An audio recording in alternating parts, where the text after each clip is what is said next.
ভাইরা আমার, বন্ধুরা আমার, কুরাইশ নেতারা তরবারি হাতে লইয়া নবীজির হুজরা মুবারক চতুর্দিকে ঘিরে ধরলেন। নবীজি যেই ঘরে বসবাস করতেন এই ঘরটা চতুর্দিকে একজন আর একজনের কাঁধে কাঁধে এইভাবে লাগায় লাগায় চতুর্দিক ঘেরাও করে ধরলেন, যাতে করে নবীজি ওই ঘর থেকে তিনি যেতে বাহির হতে না পারে। হযরতে আলীর অপেক্ষা করতেছেন। হযরতে আলী রাদিয়াল্লাহু তাআলা আনহু চলে আসলো। আলীকে ডাক দিয়ে বলে, ওগো আলী, আমি কখনই চলে যেতাম মক্কা ছেড়ে মদিনায়, কিন্তু আমি যেতে পারি নাই রে আলী। মক্কার কিছু মানুষ যদিও বা আমার শত্রু, মক্কার কুরাইশ গো, আমি নবীজির কাছে তাদের কিছু মালামালগুলি গচ্ছিত রেখেছে। কেউ টাকা পয়সা দেখেছে, আলী এই নাও, এই টাকা পয়সা অমুকের, এই স্বর্ণ মুদ্রা অমুকের, এই অলংকার গুলা অমুক অমুকের।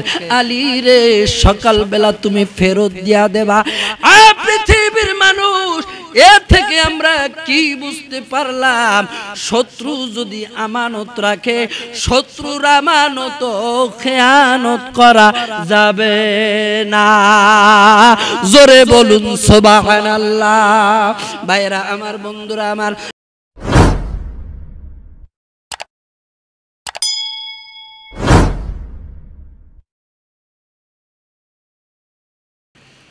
বিসমিল্লাহির রহমানির রহিম।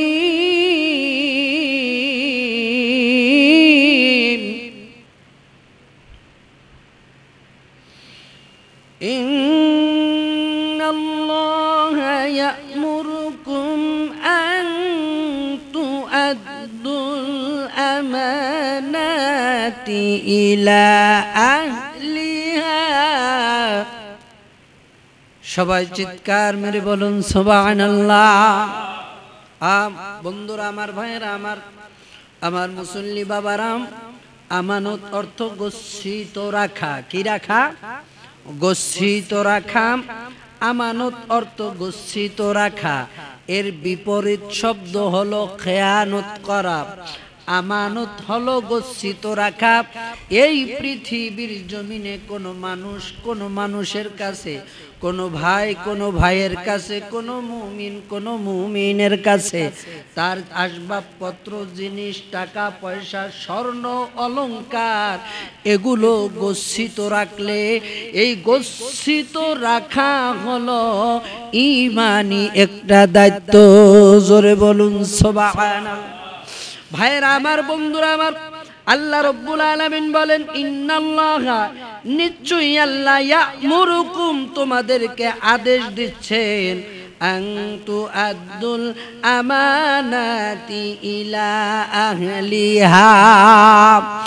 পৃথিবীর মানুষ, আল্লাহ রাব্বুল আলামিন তোমাদেরকে আদেশ দিচ্ছে, কোন মানুষ যদি তোমাদের কাছে আমানত রাখে, কোন জিনিস যদি গচ্ছিত রাখে, কোন জিনিস যদি হেফাজত করতে রাখে, আল্লাহ রাব্বুল আলামিন বলেন, বান্দারে, আমি তোমাদেরকে আদেশ দিচ্ছি, নির্দেশ দিচ্ছি, ওই গচ্ছিত মালগুলি তার মালিকের কাছে প্রত্যাবর্তন করিও। অর্থাৎ এক ভাইয়ের কাছে কিছু টাকা পয়সা রাখলো, সেই টাকা পয়সা সে কি করলো? দেখা গেছে সময় মতন আইসা তিনি টাকা পয়সাগুলা তিনি ফেরত চেয়েছে, কিন্তু যার কাছে তিনি মালগুলি গচ্ছিত রেখেছে ওই ব্যক্তির মনের মধ্যে তার মালগুলি খেয়ানত করার কোনো ইচ্ছা নাই, কিন্তু সে মনে মনে ভাবলো টাকা আমার কাছে আছে, আমি খরচ করে ফেলি, কিন্তু চাইলি আমি তারে দিয়া দেব। ভাইরা আমার, বন্ধুরা আমার, কিন্তু সময় মতো ওই ব্যক্তির মালগুলি যদি ফেরত দিতে না পারে, তাহলে ফেরত দিতে না পারলি তার নিজের আমানত রক্ষা করা সত্ত্বেও তার খেয়ানতে পরিণত হয়ে যাবে। আমানতের এত গুরুত্ব, আপনার কাছে রাখতে দিয়েছে, মনে মনে ভাবলেন যে আজকে আমি এই টাকাটা খরচ করে ফেলি, যদি আমার কাছে চায় তাহলে আমি ফেরত দিয়ে দেব, কিন্তু আপনার মারার ইচ্ছা নাই। তারপর বলেন ওই সময় ওই টাইমের মধ্যে যদি চাওয়া মাত্র যদি ফেরত দিতে না পারো তাহলে হবে খেয়ানত। আমানতের খেয়ানতকারী হলো মুনাফিকের আলামত। মুনাফিক হয়ে পৃথিবী থেকে বিদায় নিতে হবে। হাজী হন আর আলেম হন আর বড় বড় ইন্ডাস্ট্রির মালিক হন, যত নামাজি হন, যত রোজাদার হন, কোনো কাজ হবে না। কারণ আমানত রক্ষা করা এটা একটা ইমানদারের দায়িত্ব। আমানত খেয়ানতকারী, আমানতের খেয়ানতকারী এটা একটা মুনাফিকের আলামতের মধ্যে একটা অংশ। তাই ভাইরা আমার, আমানত রক্ষা করা হলো ঈমানি দায়িত্ব। আল্লাহ রাব্বুল আলামিন আরেকবার বলেন, ইয়া আইয়ুহাল্লাযীনা আমানু, সুবহানাল্লাহ। আল্লাহ পাক ইমানদারদেরকে ডাক দিয়া বলেন, আল্লাহ কোনো বেঈমানদেরকেও বলে নাই, কোনো হিন্দুদেরকেও বলে নাই, কোনো চাকমাদেরকেও বলে নাই, কোনো বড়ুয়াদেরকেও বলে নাই। আল্লাহ ইমানদারদেরকে ডাক দিয়ে বলেছেন। হ্যাঁ, কিন্তু ইতিহাসের মধ্যে পাওয়া যায় এই আমানত রক্ষাকারীর গুরুত্ব সকল মানুষদের কাছেই আছে, সকল ধর্মাবলম্বীদের কাছেও আছে। কারণ মক্কার জমিনে অনেক মানুষ আমানত রাখতো আমার নবীর কাছে, অনেক বিধর্মীরা আমানত গচ্ছিত রাখতো আমার নবীর কাছে, নবীকে বিশ্বাস করতেন। এই বিশ্বাস করার নামই হলো আল আমিন। আই ভাইরা আমার, বন্ধুরা আমার, মক্কার কুরাইশরা এখনো ইসলাম গ্রহণ করে না। আমার নবীরে কেবলমাত্র আমানতগুলি রাখতে দিত, যার ফলে নবীজি আমানতের খেয়ানত না করে যার যার মালগুলি যথা টাইমে ফেরত দিয়েছে। এজন্য বিধর্মীরাও আমার নবীরে আল আমিন বলেছে। আমার নবীর একটা নাম হলো আল আমিন। এই উপাধি দিয়েছে মক্কার মানুষেরা, উপাধি দিয়েছেন রাসূলকে আল আমিন। জোরে বলুন সুবহানাল্লাহ। তো আল্লাহ ডাক দিয়ে বলে ইমানদারদের গণকে, সূরা আনফালের 27 নম্বর আয়াত, ইয়া আইয়ুহাল্লাযীনা আমানু, হে ইমানদারগণ, লা তাখুনুল্লাহ ওয়ার রাসূলা ওয়া তাখুনু আমানাতিকুম ওয়া আনতুম তা'লামুন। আল্লাহ বলেন, হে ইমানদারগণ, তোমরা আল্লাহ ও তার রাসূল ও তোমাদের উপর ন্যস্ত আমানতের খেয়ানত করো না। লা তাখুনু, তোমরা খেয়ানত করো না। ওয়া তাসু, তোমরা এর গুরুত্ব জানো। সুবহানাল্লাহ। অথচ তোমরা এর গুরুত্ব জানো, কিন্তু তোমরা আমানতের খেয়ানত। ভাইরা আমার, বন্ধুরা আমার, আমানতের অনেক গুরুত্ব। সমাজের মধ্যে এমন মানুষ আছে ব্যাংকে টাকা পয়সা রাখতে পারে না, আবার ঘরেও রাখতে পারে না, আছে না নাই? কিন্তু দেখা যায় সমাজের মধ্যে কিছু বিত্তশালী লোক আছে, মনে মনে ভাবে আমি যদি ওর কাছে জমা রাখতে পারি আমার মালগুলি গচ্ছিত থাকবে, চুরিও হবে না, ডাকাতের ভয়ও থাকবে না। এরকমের কিছু মানুষ পূর্ব যুগে ছিল যারা একটু ধনী, তাদের কাছে গচ্ছিত রাখতো। অনেক সময় দেখা যায় ওই ব্যক্তিগুলি আমানতের খেয়ানত করে ফেলতো। অনেক মানুষ আছে। আবার দেখবেন অনেক মানুষ, এই নর্থ বেঙ্গলের কিছু মানুষ চট্টগ্রামে এসে চাকরি করে, এই সারাদিন যে টাকা পয়সা তাদের রুজি রোজগার হয় চিটাগাঙ্গের মানুষের কাছে গচ্ছিত রাখে। অনেক সময় দেখা যায় তাদের টাকাগুলি মেরে দিয়ে চলে যায়। আবার অনেক ভাই আছে এই আমানতকে রক্ষা করে, ঈমানি দায়িত্ব মনে করে। জোরে বলুন সুবহানাল্লাহ। তাই ভাইরা আমার, বন্ধুরা আমার, নবীজি সাল্লাল্লাহু তাআলা আলাইহি ওয়াসাল্লাম হাদিস শরীফের মধ্যে বলেছেন, ইমাম আহমদ তিনি তার কিতাবের মধ্যে বর্ণনা করেন, আন আব্দুল্লাহ ইবনে উমর রাদিয়াল্লাহু তাআলা আনহু আন্না রাসূলুল্লাহ সাল্লাল্লাহু আলাইহি ওয়াসাল্লাম ক্বালা আরবাউন ইযা কুননা ফিকা ফালা আলাইকা মা ফাতাকা মিনাদ দুনিয়া হিফজুন আমানাতিন ওয়া সিদকুন হাদিসিন ওয়া ইসনু খলিকতি ওয়া ইফাতু মিন তুমা। সুবহানাল্লাহ। হযরতে আব্দুল্লাহ ইবনে ওমর রাদিয়াল্লাহু তাআলা আনহু হতে বর্ণিত, তিনি বলেন রাসূল আকরাম সাল্লাল্লাহু তাআলা আলাইহি ওয়াসাল্লাম বলেছেন, তোমাদের মধ্যে যদি চারটি জিনিস থাকে তবে পার্থিব কোনো জিনিস হাত ছাড়া হয়ে গেল তোমার ক্ষতি হবে না। সুবহানাল্লাহ। কয়টা জিনিস? চারটা জিনিস বলেছেন রাসূল। বলেছেন তোমাদের মধ্যে যদি চারটা জিনিস থাকে এবং অন্য অন্য পার্থিব জীবনেও যদি তোমাদের কোনো কিছু হাতছাড়া হয়ে যায় তাহলে তোমরা ক্ষতিগ্রস্ত হবে না, তোমাদের কোনো ক্ষতি হবে না। সে চারটা জিনিস কি? এক নম্বরে হলো আমানতের হেফাজত করা। কি করা? আমানতের হেফাজত করা। নাম্বার 2 সত্য ভাষণ, সত্য কথা বলা। কোনো জায়গায় বক্তৃতা দিবেন, কোনো জায়গায় আপনি কথা বলবেন, সমাজের ভিতর আপনাকে আল্লাহ কথা বলার ক্ষমতা দিয়েছেন, সেখানে আপনি সত্য কথা বলবেন, সত্য ভাষণ দিবেন। এমন সত্য কথা যেই সত্য কথা আপনি নিজে পালন করতে পারেন, সমাজের মানুষের মধ্যে আপনি ওইটাই বলবেন। সদা সর্বদা সত্য ভাষণ দিবেন, সত্য কথা বলবেন। 3 নম্বরে চরিত্রটা উত্তম হবে। সুবহানাল্লাহ। আমার ভাইরা, চরিত্র একটা গুরুত্বপূর্ণ জিনিস। মানুষের জীবনে যদি চরিত্র হরণ হয়ে যায়, সমাজে যদি কোটি কোটি টাকার মালিক হয়, তার কোনো মূল্য থাকে না। বলবে ও ব্যক্তির কোনো চরিত্রই নাই।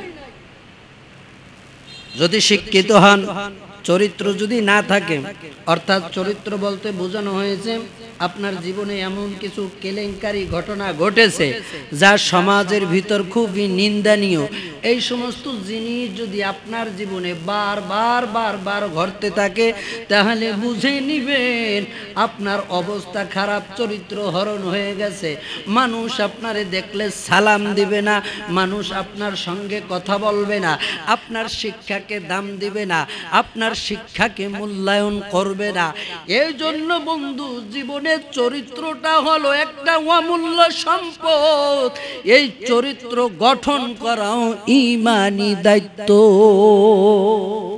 সুবহানাল্লাহ। 5 ওয়াক্ত নামাজ পড়েন মসজিদে, যদি চুরির অপবাদ থাকে, কোনো মূল্য আছে, সমাজে কোনো দাম পাবেন। এভাবে আরো অনেক চরিত্র হরণের বিভিন্ন রকমের দিক রয়েছে, শুধু চুরি নয়, অনেক কিছু রয়েছে। 4 নম্বরে হলো পবিত্র রিজিক। পবিত্র রিজিক, রিস্ক। পবিত্র রিজিক আপনার থাকতে হবে। আপনি যে খাবার খাবেন, এ খাবার আপনার পবিত্র হতে হবে। বললেন হুজুর খাবার তো পবিত্র, আমরা একটা খাবারে বারবার ধুয়ে পরিষ্কার করে খাই না, ওই পবিত্রকে তাকে বলা হয় নাই। অর্থাৎ আপনার খাবারের ভিতর যদি হারাম থাকে, ওইটাই হলো অপবিত্র রিজিক। হালাল মাল সদা সর্বদা ভক্ষণ করতে হবে। আপনি কোন পথে ইনকাম করছেন, আপনার টাকাটা কোত্থেকে আসে, যদি হারামের হয়ে যায় আপনার সব কিছু হারাম হয়ে যাবে। নবীজি সাল্লাল্লাহু তাআলা আলাইহি ওয়াসাল্লাম বললেন, লা ইয়াদখুলুল জান্নাতা আল জাসাদা গুদিয়া বিল হারাম। হারামের শরীর কখনো জান্নাতে প্রবেশ করবে না। মসজিদে এসেছেন নামাজ পড়ার জন্য, আল্লাহকে খুশি করার জন্য, আল্লাহর কুদরতি কদমে সেজদা করার জন্য। মাথায় আমার পাগড়ি আছে, গায়ে আমার পাঞ্জাবি আছে, আল্লাহর রাস্তায় এসেছি নামাজ পড়ার জন্য। রে বন্ধু, যদি আমার এই পাঞ্জাবিটা হালাল টাকার কেনা না হয়, যদি এটা গায়ে দিয়ে যদি নামাজ আদায় করি, আপনার মসজিদে আসা যাওয়ায় কোনো লাভ নাই। কথা বলেন ঠিক না বেঠিক? এজন্য আমাদের রিজিক হতে হবে পবিত্র। রাসূল বলেছেন এই চারটা জিনিস যদি মুসলমানের মধ্যে থাকে, ইমানদারের মধ্যে থাকে, তাহলে তারা ক্ষতিগ্রস্ত হবে না। এক নম্বরে হলো আমানতের হেফাজত করা, সত্য ভাষণ, উত্তম চরিত্র, পবিত্র রিজিক। জোরে জোরে বলুন সুবহানাল্লাহ। এই চারটা জিনিস যার মধ্যে থাকবে, খোদা কি কসম, তিনি জান্নাতি মেহমান। জোরে জোরে বলুন সুবহানাল্লাহ। আমার জীবন মরণ সাজাবো মাদানী রঙে, আমার জীবন মরণ সাজাবো গো মাদানী রঙে, সেই রঙে রঙিল হলে আল্লাহ রাসূল থাকবে আমার সঙ্গে। আমার জীবন মরণ সাজাবো মাদানী রঙে। সালাতুনিয়া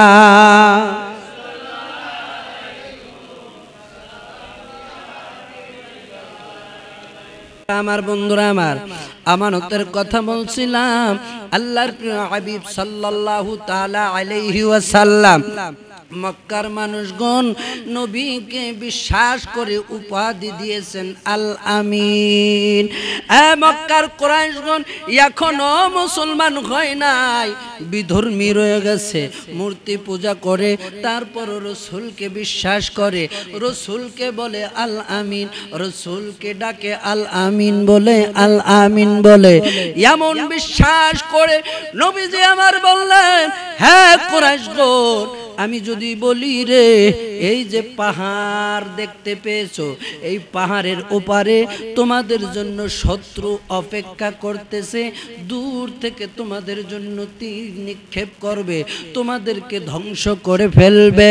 সকলে বললেন, হ্যাঁ মুহাম্মদ সাল্লাল্লাহু তাআলা আলাইহি ওয়াসাল্লাম, আমরা তোমার কথা বিশ্বাস করি, এই জন্যই তো আমরা নাম দিয়েছি আল আমিন। নবীজি বললেন, না, এরকমের কোনো কথা আমি তোমাদেরকে বলবো না, তবে হ্যাঁ তোমাদেরকে একটা কথা আমি বলবো, আশহাদু আল্লা ইলাহা ইল্লাল্লাহু ওয়াহদাহু লা শারীকা লা, তোমরা আল্লাহর সাথে শরীক করবে না। আল্লাহ পাক সুবহানাহু ওয়া তাআলা তিনি এক এবং অদ্বিতীয়, আল্লাহর কোনো শরীক নাই, আল্লাহর কোনো দ্বিতীয় নাই, আল্লাহ ছাড়া কোনো মাবুদ নাই। পৃথিবীর মানুষ মক্কার কুরাইশদেরকে নবীজি বলতেছে, আর আমি হলাম আল্লাহর প্রিয় রাসূল মুহাম্মাদুর রাসূলুল্লাহ সাল্লাল্লাহু তাআলা আলাইহি ওয়াসাল্লাম। জোরে বলুন সুবহানাল্লাহ। এতদিন আল্লাহর নবীর সঙ্গে কোনো শত্রুতা ছিল না, কোনো দুশ্মনী ছিল না। যখন নবীজি শাহাদাতের বাণী প্রচার করতে শুরু করলেন, যখন নবীজি তাওহীদ রিসালাত প্রচার করতে শুরু করলেন, তখনই দ্বন্দ্ব বেজে যায়। অবশেষে এমন এক সময় আল্লাহর প্রিয় হাবিব সাল্লাল্লাহু তাআলা আলাইহি ওয়াসাল্লাম, পৃথিবীর মানুষ নবীজি জন্মভূমি ছেড়ে মদিনায় যাওয়ার জন্য তিনি প্রস্তুতি নিলেন। জিবরাইল আয়েশা বলেন, ইয়া রাসূলুল্লাহ, ইয়া হাবিবাল্লাহ, হুজুর, মহান আল্লাহর হুকুম, আপনার দেশ ত্যাগ করতে হবে, হিজরত করতে হবে। এজন্য নবীজি আবু বকর সিদ্দিক রাদিয়াল্লাহু তাআলা আনহুকে বলে দিলেন, আবু বকর, যখনই আমার আল্লাহ হুকুম করবেন, তখনই সঙ্গে সঙ্গে আমরা মক্কা ছেড়ে মদিনার দিকে প্রত্যাবর্তন করব। আবু বকর বললেন, ইয়া রাসূলুল্লাহ, ইয়া হাবিবাল্লাহ, কখন হবে বলিয়ে? নবীজি বললেন, আবু বকর, সময় হলে অবশ্যই অবশ্যই আমি তোমাকে জানাইব। কিন্তু আমার নবীজির হুকুম হয়ে গেল। আলীকে ডাক দিলেন, আলী রে, আজকে তুমি আমার কামরার ভিতর আসবা, হুজরা শরীফের মধ্যে আসবা। হযরতে আলী রাদিয়াল্লাহু তাআলা আনহুকে আল্লাহর নবী হুকুম দিয়া দিলেন। ভাইরা আমার, বন্ধুরা আমার, কুরাইশ নেতারা তরবারি হাতে লইয়া নবীজির হুজরা মুবারক চতুর্দিকে ঘিরে ধরলেন। নবীজি যেই ঘরে বসবাস করতেন, এই ঘরটা চতুর্দিকে একজন আরেকজনের কাঁধে কাঁধে এইভাবে লাগায় লাগায় চতুর্দিক ঘেরাও করে ধরলেন, যাতে করে নবীজি ওই ঘর থেকে তিনি যেতে বাহির হতে না পারে। হযরতে আলীর অপেক্ষা করতেছেন। হযরতে আলী রাদিয়াল্লাহু তাআলা আনহু চলে আসলো। আলীকে ডাক দিয়ে বলে, ওগো আলী, আমি কখনই চলে যেতাম মক্কা ছেড়ে মদিনায়, কিন্তু আমি যেতে পারি নাই রে আলী। মক্কার কিছু মানুষ যদিও বা আমার শত্রু, মক্কার কুরাইশ গো, আমি নবীজির কাছে তাদের কিছু মালামালগুলি গচ্ছিত রেখেছে, কেউ টাকা পয়সা দেখেছে। আলী, এই নাও, এই টাকা পয়সা অমুকের, এই স্বর্ণ মুদ্রা অমুকের, এই অলংকার গুলা অমুক অমুকের। আলী রে, সকালবেলা তুমি ফেরত দিয়া দেবা। পৃথিবীর মানুষ, এ থেকে আমরা কি বুঝতে পারলাম? শত্রু যদি আমানত রাখে, শত্রুর আমানত খেয়ানত করা যাবে না। জোরে বলুন সুবহানাল্লাহ। ভাইরা আমার, বন্ধুরা আমার, হযরতে আলী বললেন, ইয়া রাসূলুল্লাহ, ইয়া হাবিবাল্লাহ, হুজুর চিন্তা করিয়েন না, আমি জানি রে মক্কার মানুষ আপনাকে বড় বিশ্বাস করত, বড় ভালোবাসতো। হযরতে আলীকে বললেন, আলী, এটা আমার কাছে সবচাইতে বড় দামি জিনিস, তুমি কথা দাও আগামী কালকে মালগুলি ফেরত দিবানি। হযরতে আলী রাদিয়াল্লাহু তাআলা আনহু বললেন, হ্যাঁ ইয়া রাসূলুল্লাহ, ইয়া হাবিবাল্লাহ, সকাল হলি যার যার মালগুলি আমি ফেরত দিয়া দেব। আল্লাহর নবী বললেন, আলী, তাহলে তুমি আমার চাদর শরীফ মুড়ো দিয়ে তুমি ঘুমিয়ে যাও। আমার ভাইরা, আমার বন্ধুগণ, সাইয়েদনা জিবরাইল আমিন আয়েশা হাজির, ইয়া রাসূলুল্লাহ, ইয়া হাবিবাল্লাহ, আপনার এখনই বের হয়ে যেতে হবে। আল্লাহর নবী বলেন, জিবরাইল রে, চতুর্দিকে আমার ঘর দেখো তাকাইয়া, চতুর্দিকে কাফের ঘর, একজন আরেকজনের সাথে সিনা লাগাইয়া লাগাইয়া চতুর্দিকে দাঁড়াইছে, আমি যাতে বাহির হয়ে যেতে না পারি। জিবরাইল বললেন, ইয়া রাসূলুল্লাহ, ইয়া হাবিবাল্লাহ, মহান আল্লাহ রব্বুল আলামিন আপনাকে যাওয়ার জন্য নির্দেশ দিয়েছেন। নবীজি রে এক মুষ্টি বালি নিয়ে বললেন, ইয়া রাসূলুল্লাহ, সূরা ইয়াসিন তেলাওয়াত করে বালিতে ফু দেবেন, এই বালিগুলি আপনি ছিটিয়ে দেবেন, কাফেরদের চোখে পৌঁছে দেওয়ার দায়িত্ব হলো মহান আল্লাহ। নবীজি সাল্লাল্লাহু আলাইহি ওয়াসাল্লাম হিজরতের রাতে ঠিক ওইভাবে ধুলাবালিতে ফু দিয়ে উপরের দিকে নিক্ষেপ করলেন। আল্লাহ রাব্বুল আলামিন প্রত্যেকটা কাফেরের চোখকে ওই মুহূর্তে অন্ধ বানাই দিলেন। আল্লাহু আকবার। নবীজি সাল্লাল্লাহু আলাইহি ওয়াসাল্লাম বের হয়ে গেলেন। সকাল হয়ে গেল। নবীজিকে কতল করার জন্য ওই ঘরের মধ্যে, কামরার মধ্যে প্রবেশ করলেন। তাকায় দেখে চাদর মুড়ে দিয়ে শুয়ে রয়েছে। মক্কার কেউ কেউ বলা বলে করতে লাগলেন, না, এইভাবে কোপানো যাবে না, চাদরটা সরায় নাও, ওনাকে দেখে দেখে ওনাকে কতল করতে হবে। চাদরটা যখন সরাইলো, তাকায় দেখে হযরতে আলী রাদিয়াল্লাহু তাআলা আনহু শুয়ে রয়েছে।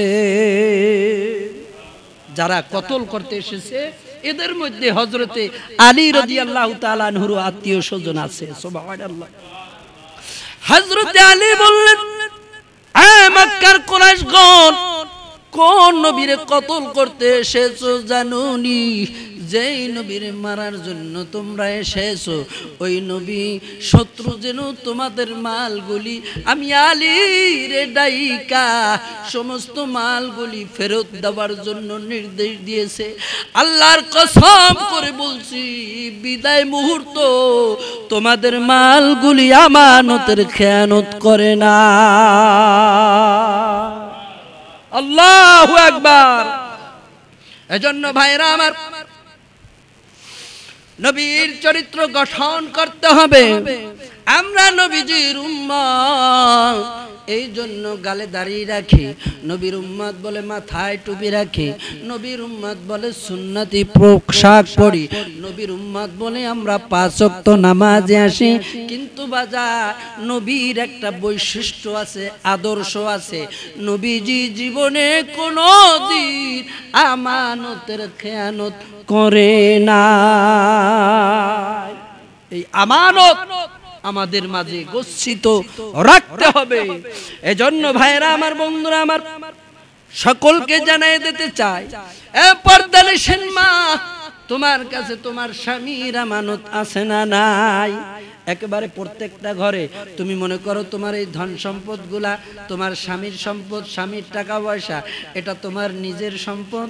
না না না না, স্বামী যখন এটা রাখতে দিয়েছে, যদিও বা তুমি অর্ধাঙ্গিনী, কিন্তু স্বামীর হুকুম ছাড়া খরচ করার মতো ক্ষমতা নাই।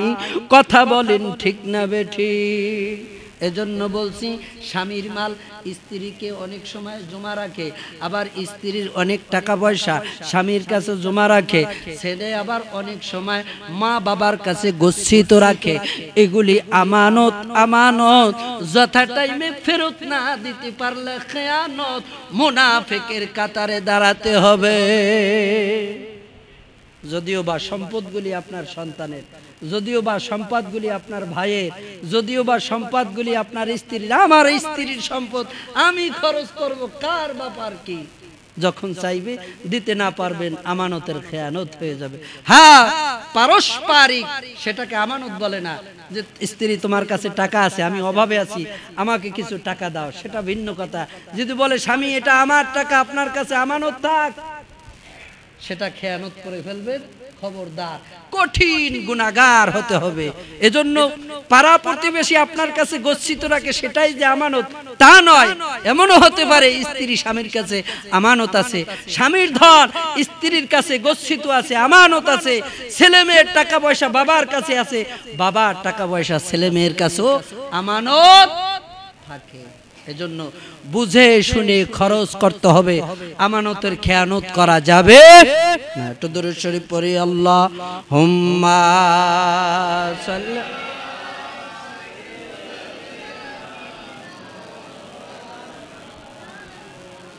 ওয়া আলা আলি সাইয়্যিদিনা।